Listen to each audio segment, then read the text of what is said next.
Assalamualaikum warahmatullahi wabarakatuh. Perkenalkan kami di sini kelompok 3 akan mempresentasikan hasil diskusi kami tentang problematika penerapan UBD di lembaga formal sebagai wakil kurikulum pada mata kuliah perancangan dan pengembangan kurikulum. Anggota dari kelompok 3 sendiri terdiri dari yang pertama adalah Diah Ayu Kusumaningwardani, kemudian Farid Rahmat Budiman, kemudian Vintia Herlita, kemudian Firda Rahma Izati, dan yang terakhir adalah Fitri Rohmah Sari. Yang pertama, saya akan menyampaikan tugas dan fungsi Waka Kurikulum. Waka Kurikulum adalah orang yang bertugas untuk membantu kepala sekolah, mulai dari merencanakan, mengevaluasi, dan melaksanakan kurikulum yang digunakan di sekolah. Adapun tugas dari Waka Kurikulum adalah sebagai berikut. Yang pertama, menetapkan kebijakan mutu dalam standar SKL isi, proses, dan penilaian. Yang kedua, menyusun kalender pendidikan, menyusun program, mengatur pelaksanaan dan evaluasi pembelajaran.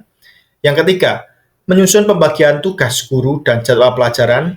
Yang keempat, menyediakan dan memeriksa daftar hadir guru. Hal tersebut sesuai dengan pendapat Dayoh, Sulistiani, Rizka, dan Zulaih pada tahun 2020. Problematika yang muncul pada penerapan understanding by design di lembaga formal sebagai wakil kepala kurikulum, yaitu ada 5. Yang pertama, perencanaan. Yang kedua, budaya sekolah. Yang ketiga, referensi. Yang keempat, waktu. Dan yang kelima, pelaksanaan. Sebagai wakil kepala kurikulum, bagian merencanakan atau pada saat perencanaan ini problematika yang muncul dikarenakan sulitnya saat merencanakan penerapan kerangka understanding by design. Dikarenakan understanding by design ini dimulai dari ide besar dalam penerapan tujuan untuk jangka panjang ke depannya. Problematika yang kedua yaitu terkait budaya sekolah, di mana perencanaan understanding by design merupakan kerangka berpikir baru yang membutuhkan penyesuaian untuk semua orang melakukan format kerja yang sama. Kemudian problematika yang ketiga terkait waktu, di mana membutuhkan waktu yang cukup lama untuk dapat secara maksimal menerapkan understanding by design. Selanjutnya adalah referensi.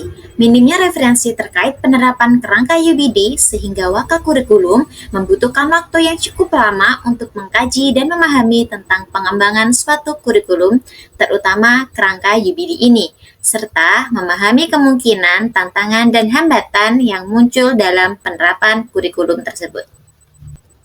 Selanjutnya merupakan keterlaksanaan. Jika pembelajaran menggunakan UBD tidak terlaksana dengan baik, maka akan menyulitkan Waka Kurikulum dalam penyusunan hasil data pelaporan tahunan. Kesulitan dalam mengkoordinir penyusunan perangkat pembelajaran yang dibuat oleh masing-masing guru mata pelajaran dengan kerangka UBD. Selanjutnya mengenai solusi dari problematika penerapan UBD di lembaga formal sebagai wakil kurikulum, yaitu yang mengenai perencanaan, budaya sekolah, referensi, waktu, dan juga pelaksanaan. Yang pertama, solusi pada perencanaan.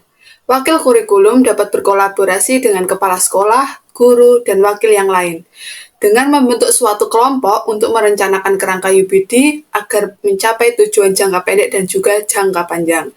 Yang kedua, untuk aspek waktu, menyiapkan atau menjadwalkan timeline dalam rangka menerapkan dan mengarahkan anggota sekolah dalam menggunakan UBD sebagai rancangan kurikulum. Selanjutnya untuk problematika referensi. Solusinya bisa dengan memperbanyak sumber referensi baik melalui pembacaan jurnal, buku, kemudian mengikuti seminar ataupun mengikuti grup discussion yang membahas mengenai UBD. Kemudian untuk problematika keterlaksanaan, solusinya yang pertama bisa dengan mengawasi pelaksanaan kurikulum yang dirancang menggunakan kerangka UBD, apakah dia sudah berjalan dengan lancar atau baik atau belum. Nah, kemudian yang kedua itu dengan menyediakan bank soal, bahan ajar, dan perangkat lainnya sebagai referensi asesmen untuk guru yang tentunya telah disesuaikan dengan tujuan pembelajaran yang sudah dibuat. Lalu untuk problematika yang terakhir ini yaitu budaya sekolah, ini solusinya bisa dengan mengajak kelompok kecil guru untuk mengembangkan kerangka berpikir UPD. Nah, dalam prosesnya nanti guru bisa saling memberi masukan dan saling memperbaiki satu sama lain untuk membentuk sebuah kerangka berpikir UPD yang lebih baik lagi. Nah, melalui kelompok kecil tersebut diharapkan itu dapat mengajak atau membentuk kelompok yang lebih besar, lalu untuk bisa sama-sama menerapkan UPD dari hasil kerangka berpikir yang sudah dibentuk tadi.